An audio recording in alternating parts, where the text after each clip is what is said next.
বন্ধুরা, ধরুন হঠাৎ করে আপনার চাকরি চলে গেল, বা আপনার পরিবারে কেউ অসুস্থ হয়ে গেল, বা আপনার হঠাৎ করে অনেক টাকার প্রয়োজন পড়লো। তো তখন আপনি কি করবেন? কোথায় পাবেন এত টাকা? এই পরিস্থিতিতে মানুষ কি করে?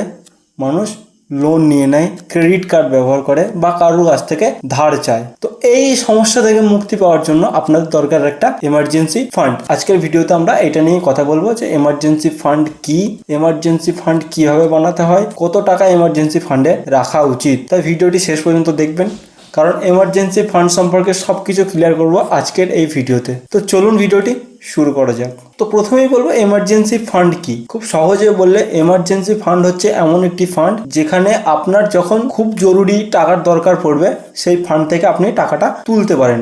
শুধুমাত্র জরুরি পরিস্থিতির জন্য এই ফান্ড তৈরি করা হয়। সেরকম জরুরি পরিস্থিতি কি? ধরুন আপনার চাকরি চলে গেল, বা আপনার ইনকাম বন্ধ হয়ে গেল, বা আপনার ফ্যামিলিতে কেউ হঠাৎ অসুস্থ হয়ে পড়লো, বা আপনার ফ্যামিলিতে কারোর টাকার প্রয়োজন পড়লো। তো সেই খরচ মেনটেন করার জন্য আপনার একটা এমার্জেন্সি ফান্ড থাকা দরকার। কেন এমার্জেন্সি ফান্ড জরুরি? দেখুন, এমার্জেন্সি ফান্ড জরুরি কারণ এমার্জেন্সি ফান্ড আপনার বড় খরচ হোক বা কোনো ছোটোখাটো খরচ হোক, যেখানে আপনার অন্য কোনো টাকার প্রয়োজন হবে না, আপনার ইনভেস্টমেন্টও ভাঙতে হবে না, আপনার কোনো কিছু করার প্রয়োজন পড়বে না, আপনার একটা আলাদা ফান্ড থাকবে। সেই ফান্ড থেকে আপনি টাকা নিয়ে খরচ করতে পারবেন বা একটা পরিস্থিতির মোকাবিলা করতে পারবেন। তো সেই জন্য এমার্জেন্সি ফান্ড দরকারি। আর যদি আপনার কাছে এমার্জেন্সি ফান্ড না থাকে, তাহলে আপনাকে সেই পরিস্থিতিতে লোন নিতে হবে ব্যাংক থেকে, বা ক্রেডিট কার্ড ব্যবহার করতে হবে, বা কোনো জমি বা ল্যান্ড বিক্রি করে সেখান থেকে, বা সোনা গয়না বিক্রি করে সেখান থেকে আপনাকে টাকা নিতে হবে। যদি আপনার কাছে এমার্জেন্সি ফান্ড থাকে, তো এইসব কোনো কিছু করার প্রয়োজন পড়বে না, আপনি আপনার টাকা তুলে সে কাজটি সম্পূর্ণ করতে পারবেন। এবার আপনাদের প্রশ্ন হতে পারে এমার্জেন্সি ফান্ড কত টাকা হওয়া দরকার। তো যারা ফাইন্যান্সিয়াল অ্যাডভাইজার রয়েছে, তো তাদের কথা অনুযায়ী এমার্জেন্সি ফান্ড আপনার খরচের 3 থেকে 6 মাসের খরচ আপনার থাকা প্রয়োজন। ধরুন আপনার মাসে খরচ হয় 20,000 টাকা, আপনার ইনকাম না, আপনার মাসে যে টাকা খরচ হয়, ধরুন 20,000 টাকা আপনার মাসে খরচ হয়, তো আপনার এমার্জেন্সি ফান্ডে কমসে কম 60,000 থেকে 1,20,000 টাকা থাকা প্রয়োজন। এটা ফাইন্যান্সিয়াল অ্যাডভাইজাররা রেকমেন্ড করে।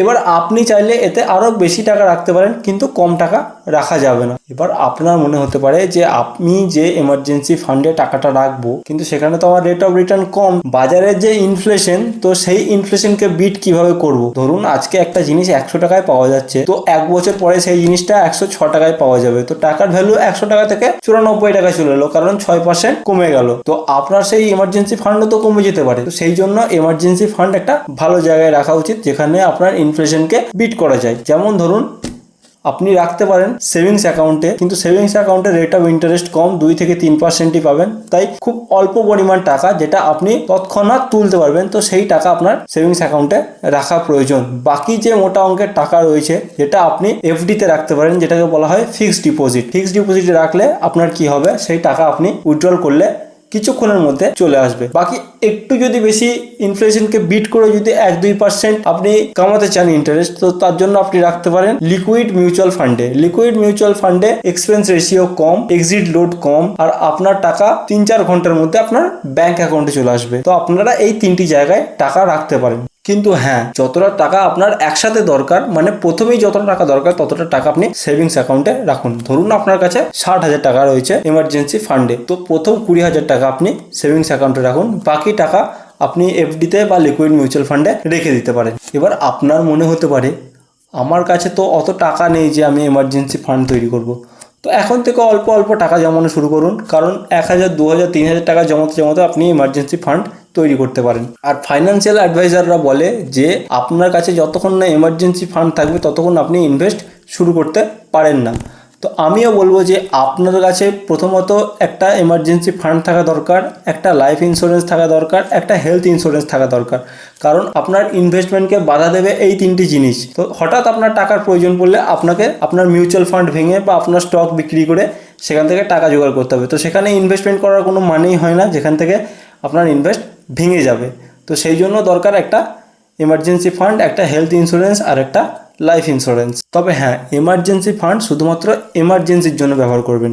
ধরুন আপনি 60,000 টাকা এমার্জেন্সি ফান্ডে রেখে দিলেন, এবার আপনার একটা মোবাইল কেনার প্রয়োজন পড়লো, আপনি সেই এমার্জেন্সি ফান্ড থেকে কখনোই সেই টাকা তুলে মোবাইল কিনতে পারেন না বা কোনো কিছু শপিং করতে পারেন না। এমার্জেন্সি ফান্ড শুধুমাত্র এমার্জেন্সির কারণে ব্যবহার করার জন্য।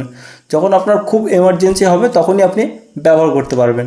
তো তার আগে আপনি ব্যবহার করবেন না, কারণ এমার্জেন্সি ফান্ড আস্তে আস্তে তৈরি হয় ধীরে ধীরে। তো ধীরে ধীরে এমার্জেন্সি ফান্ড আপনি তৈরি করুন, আর সেই টাকা শুধুমাত্র এমার্জেন্সিতেই ব্যবহার করবেন। আর এটা মনে রাখবেন, এমার্জেন্সি ফান্ড কোনো ইনভেস্টমেন্ট নয়, এটা শুধুমাত্র এমার্জেন্সির জন্য আপনার কাছে রাখা থাকবে। তো আপনার যখন দরকার তখনই তুলতে পারবেন, এরকম জায়গায় আপনি এই টাকাটি রেখে দিন। যে জায়গাগুলো আমি আপনাকে বললাম, যে FD, mutual fund, liquid mutual fund আর সেভিংস অ্যাকাউন্ট, এই তিনটি জায়গাতেই রেকমেন্ড করব রাখার জন্য। বাকি আপনাদের ইচ্ছা আপনারা কোথায় টাকাটি রাখবেন, তবে ইনভেস্টমেন্ট শুরু করবেন না যতক্ষণ না আপনার কাছে এমার্জেন্সি ফান্ড থাকবে। তো বন্ধুরা, আজকের ভিডিওতে আমরা জানলাম এমার্জেন্সি ফান্ড কিভাবে আপনার জীবনকে সুরক্ষিত করে। আমাদের জীবনে কখন কি সমস্যা আসে আমরা নিজেরাও জানি না, তাই হঠাৎ সমস্যা এলে সেই সমস্যার মোকাবিলা করার জন্য আমাদের এমার্জেন্সি ফান্ড থাকা প্রয়োজন। তাই চেষ্টা করুন যত তাড়াতাড়ি সম্ভব এমার্জেন্সি ফান্ড তৈরি করার, কারণ এমার্জেন্সি ফান্ড ছাড়া আপনি ইনভেস্টমেন্ট শুরু করতে পারেন না। শুরু করতে তো পারেন, কিন্তু আপনার ইনভেস্টমেন্টকে আপনি কন্টিনিউ টেনে নিয়ে যেতে পারবেন না যদি আপনার কাছে এমার্জেন্সি ফান্ড না থাকে। তো আজকের মতো এই পর্যন্ত ছিল ভিডিওটা। যদি আপনাদের ভিডিওটা ভালো লাগে লাইক করতে পারেন, চ্যানেল নতুন হলে অবশ্যই সাবস্ক্রাইব করতে পারেন। শেষ পর্যন্ত ভিডিওটি দেখার জন্য ধন্যবাদ।